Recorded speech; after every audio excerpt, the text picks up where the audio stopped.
Bonjour, nous sommes le mercredi 12 mai 2021.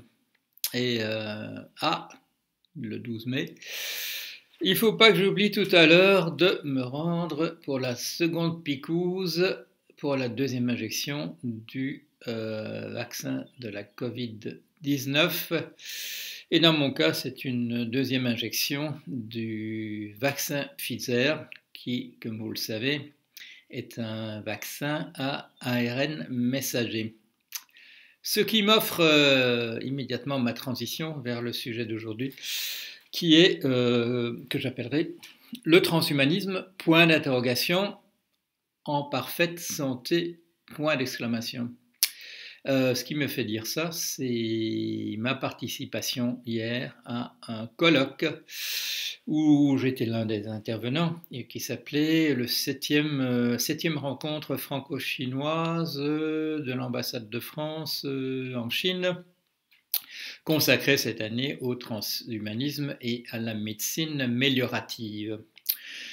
Voilà, médecine améliorative, à quoi ça renvoie? À ce qu'on appelle parfois l'augmentation, le fait d'aller au-delà du retour à la bonne santé. Je vais en parler longuement. Le mot anglais, au lieu d'augmentation, c'est enhancement. Et là, en cherchant quelle était l'origine, l'étymologie du mot enhancement, je me suis aperçu que c'était un mot français. C'est un mot français que nous avons perdu, malheureusement, ce qui est le mot enhaussement. Enhancing, ça vient du vieux français enhaussement. Alors plutôt qu'augmentation, qui peut renvoyer à des tas de choses très très différentes, comme une bonne nouvelle sur son salaire, je vais proposer dans le reste de mon exposé, et je vais en prendre l'habitude d'appeler enhaussement ce qu'on appelle amélioration en français. C'est-à-dire le fait qu'une intervention de type médical va non pas vous remettre dans un état de normalité par rapport à un état pathogène, mais va vous conduire au-delà de cela, va vous améliorer. Voilà, va faire de vous quelque chose qui n'existait pas avant. Bon. Ça existe déjà, vous me direz. Bon, quand on m'a fait des opérations de la cataracte aux deux yeux et ce qui m'a permis de cesser d'être quasiment aveugle, on m'a pas dit est-ce que vous voulez que on vous remette ça dans l'état où c'était il y a 2 ans. Non, il n'y avait pas le choix, il n'y avait rien signé. On m'a mis 2 yeux parfaits. Voilà. Et depuis, j'ai pas de lunettes si j'ai des lunettes quand je regarde de très près. Mais sinon, voilà, j'ai plus de lunettes. Voilà. Alors que j'avais des gros verres toute ma vie. On m'a rien demandé. On m'a pas dit est-ce que vous êtes partisan ou non du transhumanisme. On m'a rendu une vue parfaite là où je l'avais pas. Je suis pas né, manifestement, je suis pas né avec une vue parfaite. Et ça s'est pas arrangé au fil des années. Mais quand on m'a essayé de me réparer ça, on me l'a pas simplement réparé. On n'a pas fait une rustine sur un tuyau de plomb, on m'a mis un tuyau à PVC. Il y a peut-être mieux maintenant que le PVC. Je subis l'influence de ma jeunesse. Alors, le transhumanisme, point d'interrogation, en parfaite santé. Pourquoi je dis ça? À cause des choses que j'ai entendues. Mais avant ça, je voudrais vous parler d'une conversation qui m'est revenue au cours des exposés hier. C'est une conversation que j'avais eue aux États-Unis, je ne sais plus quoi, c'était avec une personne à qui je discutais parce que j'avais envisagé à ce moment-là déjà peut-être de faire un peu de psychanalyse en tant que psychanalyste aux États-Unis. Je tâtais un peu le terrain là auprès des autorités locales en cette matière. Et quelqu'un, pas parmi les gens à qui j'aurais parlé, mais m'a dit pourquoi vous intéressez à ça? Le freudisme, ça a complètement disparu, c'est un truc dont on ne parle plus, c'est un truc qui a complètement capoté, c'est terminé. Pourquoi est-ce que vous iriez vous intéresser encore à ça? Et en quelques phrases, en quelques questions posées à cette personne de manière, je dirais, facétieuse, je lui ai montré que le freudisme avait à ce point envahi notre vie et il passait inaperçu. Il a envahi entièrement tout le domaine de la psychiatrie et de la psychologie, qui est entièrement freudienne de nos jours. Oui, vous pouvez aller peut-être trouver quelque chose dans un écrit de Freud en 1902 qu'on ne considère pas comme étant acquis, mais pour tout le reste. Imaginons une conversation à cette époque-là, allez, disons 1902, à l'époque où on commence à parler de Freud, la Traumdeutung, l'interprétation des rêves apparus. Certains de ces textes intéressants ont déjà paru, on commence à parler de cela. Et voilà, vous êtes renvoyé dans le temps, en 1902, et vous avez l'occasion d'avoir une conversation avec une personne tirée au hasard. Et elle vous pose une question très simple: qu'est-ce que vous avez fait dans la journée hier et pourquoi?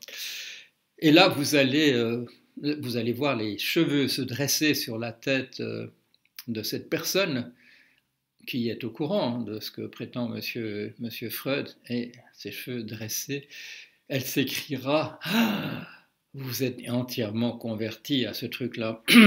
Et voilà. Qu'est-ce qui se passe? Pourquoi est-ce que le freudisme passe inaperçu? Il passe inaperçu parce qu'il a gagné en race campagne. C'est devenu la manière dont nous pensons. Même à propos de notre propre comportement, bon, on peut trouver encore quelques personnes qui vous disent: oui, j'avais décidé de ça et j'ai fait ça et ça s'est passé comme ceci et comme cela simplement parce que je l'avais décidé. Mais c'est ça devenu l'exception. N'importe qui va vous dire: j'ai fait ça, je suis pas trop sûr, est-ce que c'est pas un truc, voilà, est-ce que c'est pas quelque chose qui me vient de l'enfance ou ceci ou cela. Je fais souvent de mauvais choix dans la vie, je me demande si, etc. Bon, voilà. Et pourquoi j'ai pensé à ça? En écoutant cet exposé qui confrontait la manière dont le transhumanisme est conçu en France et surtout s'intéressait au droit en rapport avec la médecine en Chine et en France. Et je pourrais dire si le transhumanisme a gagné, c'est parce qu'il a tellement gagné en Chine que ça finira par venir chez nous. Mais c'est plus compliqué que ça. C'est plus compliqué ça. Il a déjà gagné chez nous. Et pas simplement parce qu'on trouve que c'est une bonne idée de se faire vacciner par une nouvelle méthode avec ARN messager. Ça sent quand même sa science-fiction, n'est-ce pas, quand même, messieurs, dames. Mais chez nous aussi, il a gagné en race campagne. Et c'est sans doute une question que j'ai posée tout au départ, qui a orienté les choses de ce côté-là. Le transhumanisme, il n'a pas gagné l'année dernière. Il a gagné au moment, et là, ça c'est un peu ma découverte au cours des 2 jours, mais elle est néanmoins importante. Le transhumanisme l'a emporté dans le droit français il y a de nombreuses années, quand on a permis la chirurgie esthétique et qu'on l'a permise comme une exception au régime de droit, sur la base du fait que l'estime de soi ferait partie, un bon état de l'estime de soi ferait partie de la bonne santé, et que par conséquent, si vous allez voir quelqu'un et que vous lui dites: mon estime de moi exige qu'on me mette... qu'on me répare quelque chose qui est cassé, bon, ça c'est du restauratif. Mais si vous dites: écoutez, voilà, j'aime pas du tout la forme de mes seins, est-ce qu'on peut faire quelque chose? J'aime pas du tout la forme de mon nez, est-ce qu'on peut faire quelque chose? C'est pas une question de votre bonne santé, c'est une question effectivement de l'image de soi. Et si vous dites... si vous allez maintenant dire: je voudrais qu'on mette une puce sous la peau qui me permette de plus jamais me préoccuper de la question de savoir si j'ai de l'argent ou non, parce que j'entrerai dans les boutiques, je prendrai ce que je veux sur les rayons, et au moment où je passerai, la puce échangera avec un machin qui est à l'entrée du magasin, et tout ça sera enregistré automatiquement. Je suis argentophobe, ou alors carrément, puisqu'il y a des gens qui sont je ne sais plus ce que c'est, formuláirophobes qui n'aiment pas remplir des formulaires, eh ben, il y aura une puce qui remplira leur formulaire automatiquement et sous leur peau. Et quand ils passeront au bon endroit, s'il y avait un formulaire à remplir, eh ben, elle sera remplie pour lui. Ça fait partie de son estime de soi. C'est-à-dire que vous pouvez maintenant inventer n'importe quel truc de type transhumaniste et dire, si on vous cherche des poux, aller en justice et dire mais c'est mon estime de soi. Le droit a été modifié en France. Et là, asseyez-vous, hein. Qu'est-ce qui a permis qu'on fasse des dérogations de ce type-là à des principes de médecine qui sont établis depuis Hippocrate, qu'il s'agit de rétablir la bonne santé. Attendez, vous allez voir. Le droit du consommateur. Vous n'y avez pas pensé? Oui, mais vous n'avez pas pensé au consumérisme. Qu'est-ce qui nous a fait faire sauter comme une simple formalité le principe de l'intégrité du corps, etc. Le droit à la consommation. Le droit à consommation, c'est pour protéger le consommateur. Eh bien, le consommateur, c'est quelqu'un qui peut dire que l'estime de soi l'oblige à faire telle ou telle chose et que sans ça, ce serait sa santé, non pas physique, mais mentale, psychique, hein, qui serait atteinte. Bon, alors ça, c'est pour la victoire du transhumanisme chez nous. En Chine, c'est un peu plus compliqué, encore que le problème semble peut-être réglé même au départ, parce qu'on nous a expliqué que la définition de la médecine en Chine, c'est pas comme chez nous. C'est monsieur Georges Canguilhem qui a bien étudié la manière dont c'est introduit chez nous les notions donc de normal et de pathologique, et c'est monsieur Michel Foucault, l'un de ses élèves, qui nous a montré comment ça a déterminé la façon dont nous envisageons la santé mentale et éventuellement l'enfermement. Eh bien, en Chine, la médecine, c'est pas ça. La médecine, c'est beaucoup plus simple, c'est rendre parfait. Alors là, si ce n'est pas un tapis rouge, si ce n'est pas un boulevard qui s'ouvre devant le transhumanisme, parce que là, il suffit de définir la perfection. Et là, on est dans un domaine qui est celui qui est apparu en France, en Europe, dans le canton de Genève, dans la République de Genève, grâce à M. Jean-Jacques Rousseau, l'idée de perfectibilité. C'est-à-dire que l'homme, qu'est-ce qu'il s'agissait de faire pour lui? Il fallait faire sauter la représentation classique, Homo imago Dei, l'homme fait à l'image de Dieu, et dans un grand raz-de-marée athée, auquel participait M. Jean-Jacques Rousseau, non, pourquoi pas rendre l'homme est perfectible, ça fait partie de ses revendications naturelles d'atteindre la perfection. Donc, idée de la perfectibilité chez nous, et la conception, pas du tout en termes de normal et de pathologique de la médecine en Chine, de rendre parfait. Alors, est-ce que ça veut dire qu'il n'y a pas de droit autour du transhumanisme en Chine? Si, apparemment, la question de la gestation pour autrui est vraiment au centre des discussions dans le pays. Il y a des lois qui sont très strictes. On attirait l'attention en riant un petit peu sur le fait que pour faire passer une loi en France, ça prend... si ça peut prendre moins d'un an, c'est formidable. En Chine, non, on change les lois, apparemment, on le change plusieurs fois en 24 heures. Ça ne dérange personne parce que les décisions ne sont pas prises par des parlements, elles sont éventuellement entérinées par des parlements, mais elles sont prises ailleurs, au niveau du Parti communiste. Et donc ça va vite, on change les choses rapidement. Alors donc il y a tout un arsenal qui interdit un certain nombre de choses et qui en permet d'autres. Est-ce que ça veut dire qu'il y ait là une rambarde qui empêcherait que la notion de rendre parfait rende en réalité tout possible? Et là, il y a une faiblesse. Que j'ai entendue. Je peux me tromper, mais j'ai cru entendre quelque chose de très très confucéen dans ce qui a été dit. Il a été dit quelque chose du genre, et là, si je me trompe entièrement par rapport à la pensée chinoise, ce qui est possible, enfin, je connais encore un petit peu quand même déjà un peu le sujet, j'ai entendu dire la chose suivante. Pourquoi est-ce que les choses sont... Qu'est-ce que c'est une chose immorale? On va commencer dans cet ordre-là. Qu'est-ce que c'est une chose immorale? Une chose immorale, c'est une chose qui est interdite par la loi. Donc il faudrait normalement que dans le comportement ordinaire des gens, on ne le fasse pas. Voilà, c'est interdit par la loi, donc c'est immoral. Et qu'est-ce que justifie que ce soit interdit par la loi? Eh bien, c'est parce que c'est immoral, donc c'est interdit par la loi. Alors, il y a là, vous connaissez le serpent Ouroboros qui mange sa queue. Il y a là un argument circulaire, n'est-ce pas? Il y a un argument circulaire. Mais il permet la chose suivante.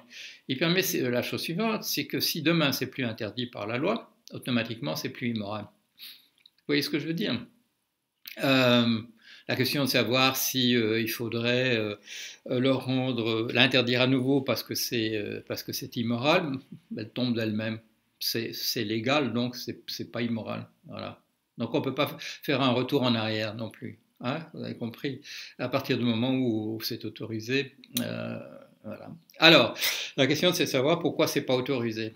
Et là, là, on rejoint un peu ma propre intervention. Ma propre intervention où, comme je suis, voilà, je suis ni médecin ni juriste, donc j'ai essayé de prendre ça par le biais de l'anthropologie. Je me suis intéressé à ce qu'on dit sur cette médecine améliorative, sur les raisons qu'on donne pour éventuellement l'interdire.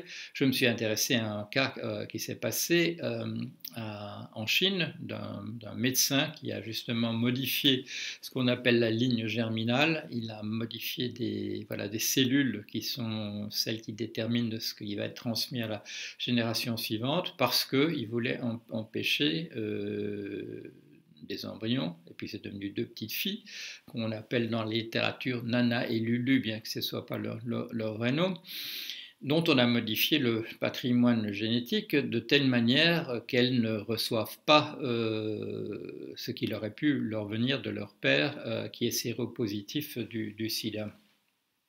Alors tollé, parce que c'est interdit. Voilà, parce que la loi interdit de le faire. Mais quand on regarde cette histoire de lignée germinale, et qu'en particulier à partir d'un raisonnement extrêmement simple, qui ne va pas chercher très très loin, qui ne va pas chercher nécessairement à la conquête d'étoiles lointaines qui, dans l'état actuel de la technique, demande quand même plusieurs milliers d'années, c'est-à-dire qu'on trouve des techniques pour nous faire vivre au moins ce temps-là, même si c'est en hibernation, même si c'est suspendu. Déjà simplement pour l'exploration de la planète Mars et de laisser des personnes sur cette planète qui pourrait se reproduire, il y a un certain nombre de problèmes à résoudre de notre résistance aux rayons cosmiques, dont nous sommes protégés essentiellement par deux choses, par l'atmosphère et par le rayonnement magnétique de la planète Terre. Et la question de l'apesanteur qui, quand nous sommes à l'apesanteur, nos os s'adaptent et ils perdent de leur résistance assez rapidement. Notre corps s'adapte à des tas de circonstances. Au fait de ne pas avoir d'oxygène, non, là il faudrait qu'on nous bricole. Des choses de cet ordre-là, le fait de vivre 1000 ans. Et j'attire l'attention sur les recherches qui sont faites en laboratoire sur deux espèces animales. Le ratope glabre, qui a d'ailleurs été cité grâce à moi en conclusion du colloque, qui est un mammifère eusocial, c'est-à-dire c'est le ratope est la seule espèce de mammifère qui vit véritablement comme des abeilles et des termites et des fourmis, c'est-à-dire dans des colonies avec une grande reproductrice et toute une organisation sociale autour de cela. Mais par ailleurs, c'est un animal qui ne vieillit pas. Il finit par mourir, au bout d'un moment, il meurt d'un accident quelconque, mais une sénescence négligeable. Bon, c'est intéressant, n'est-ce pas? Il a d'autres particularités, c'est qu'il peut arrêter de respirer c'est normal hein, pour un truc qui creuse comme ça, il peut rester 18 minutes sans respirer. Au bout de 18 minutes, il tombe dans les pommes et là, il peut survivre comme ça pendant un temps assez long avant qu'on le réveille sans problème. Et alors, il y a le tardigrade, ça c'est un petit animal, il fait moins d'1 millimètre. Il ressemble un peu à... On lui a donné un nom voilà, qui évoque l'idée d'ours parce qu'il ressemble un petit peu à un ours, il a 3 pattes et il avance. Mais il a la possibilité de vivre sans difficulté à des températures qui s'échelonnent entre 175 degrés et moins 272. Bon, ça c'est, hein, on aimerait bien pour faire de l'exploration spatiale d'avoir ce genre de capacité. Et alors il a un truc formidable, c'est que quand ça devient très froid, qu'est-ce qu'il fait? Parce qu'il y a quand même beaucoup d'eau dans ses cellules. Il remplace toute l'eau dans ses cellules par un antigel. Hein, c'est quand même, si on pouvait faire ça. Hein. Bon, alors, pourquoi est-ce qu'on étudie avec autant d'attention ces deux petits animaux? Parce que nous sommes des animaux très curieux de notre côté, on aimerait bien tout savoir. Est-ce qu'on ne pense pas un petit peu quand même à l'exploration des planètes et tout ça? Et là, je me suis intéressé à ce moment-là à l'interdiction de bidouiller les cellules de la lignée germinale. On peut vous modifier voilà, des tas de choses dans votre corps, si ce n'est pas voilà, la dimension somatique de votre patrimoine génétique. Donc ça on peut faire, hein, ça fait partie des choses qui sont bonnes pour le moral, comme on disait, mais, et ça peut vous remettre en bonne santé, il ne faut pas rigoler. Mais pour ce qui est de la lignée germinale, c'est interdit. C'est interdit par quoi? C'est interdit par la loi dans... bon, on vous dit qu'il y a 40 pays, on en a à peu près 200, hein. Il y a à peu près 40 pays où c'est fortement déconseillé, et il y a même un certain nombre de pays où c'est interdit par la loi, voilà, d'aller bidouiller les lignées germinales. Et en Europe, c'est interdit par la loi dans une majorité de pays. Mais sinon, c'est surtout interdit par des moratoires qui sont pris aux décisions de grands colloques, de machins, de réunions des Nations Unies, des machins comme cela. Et là, je suis allé un peu fouiller dans ce qui est dit dans ces moratoires, quelle est la forme que prend cette interdiction. Et là, dans le papier que j'ai fait hier, j'ai retenu 2 grandes déclarations. Et dans la première, on trouve la phrase, l'expression au moment présent. Voilà, au moment présent, voilà, nos décisions, etc., est relative au moment présent. Bon, ça veut dire que quand on ne sera plus dans le moment présent, ce qui peut être déjà demain matin, on pourra voir les choses autrement. C'est-à-dire qu'en fait, on ne le fait pas pour le moment. Et dans d'autres déclarations, il est dit assez clairement, nous ne sommes pas prêts. Nous ne sommes pas prêts. Et l'argument est toujours le même, un type, voilà, un principe de précaution. Nous n'avons pas exploré l'ensemble des possibilités. Il y a des tas de conséquences inattendues dont nous n'avons pas encore exploré l'éventail des possibles. Mais alors, ça se termine par quelque chose de... nous reviendrons sur la question dès que nous serons prêts. Dès que nous serons prêts pour faire quoi? Hein? Dès que nous serons prêts simplement pour lever l'interdiction. Il faut lire les 2 passages. Voilà, il faut lire les 2 passages. On ne le fait pas maintenant, mais il n'y a rien du type du serment pour toujours, c'est simplement une question, on n'est pas prêt. La loi de notre pays, notre type de colloque qui a produit des moratoires, pense que ce n'est pas le bon moment, mais on laisse ouverte la possibilité pour qu'au prochain colloque de la même manière, on envisage les choses autrement. Il n'y a pas de serment sur l'éternité, sur le fait qu'il ne faudra jamais le faire. Et par ailleurs, je vous l'ai dit, tout l'arsenal juridique, etc., est prêt Quand il faudra envoyer des gens sur Mars et quand on ne pourra pas envisager de les faire revenir parce que c'est trop compliqué de créer une colonie et puis de faire revenir les gens, on les équipera.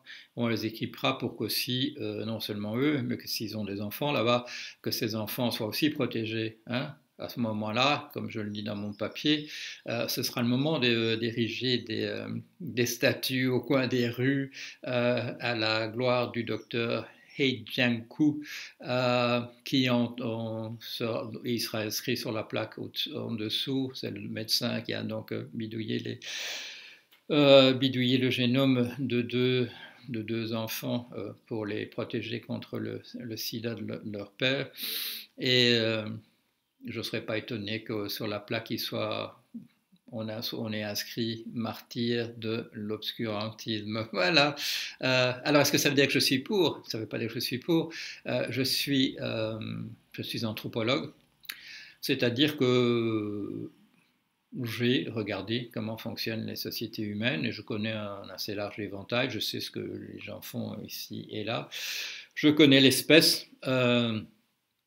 J'ai entendu dire hier que quand il a été question d'eugénisme, on a dit oui, le fameux eugénisme de Galton au XIXe siècle, et puis complètement dévoyé par les nazis, etc. Et puis il y a eu une petite voix dans l'Assemblée qui a dit mais une femme qui choisit le géniteur de ses enfants, et tout le monde a dit oui, bah oui, si vous voulez. C'est de l'eugénisme, sa manière. Mais enfin, comment voulez-vous que ça n'existe pas, hein? Parce que c'est quand même, si on interdisait aux femmes de choisir le géniteur de leurs enfants, ça poserait quand même des questions de santé mentale assez rapidement, n'est-ce pas? Et on pourrait dire quand même que l'estime de soi pourrait être atteinte, dans certains cas au moins, et de toute façon que ça empiète sur le droit de la consommation, n'est-ce pas? Alors voilà, optimiste ou pessimiste, ce que je dis là, la conclusion c'est toujours la même. Paul Jorion, observateur de l'homme et qui ne se fait pas trop d'illusions sur ce qu'il observe, qui connaît son patient et qui l'observe d'un œil et qui sait que les choses, que dans ce cas-ci en tout cas, ni en Chine, ni chez nous, il n'y a de rambardes qui empêcheront que le jour venu, quand nous serons prêts, nous décidions que pour la colonisation des étoiles, n'est-ce pas, ou même celle de Mars, on ne peut pas faire autrement. Voilà, allez, à bientôt.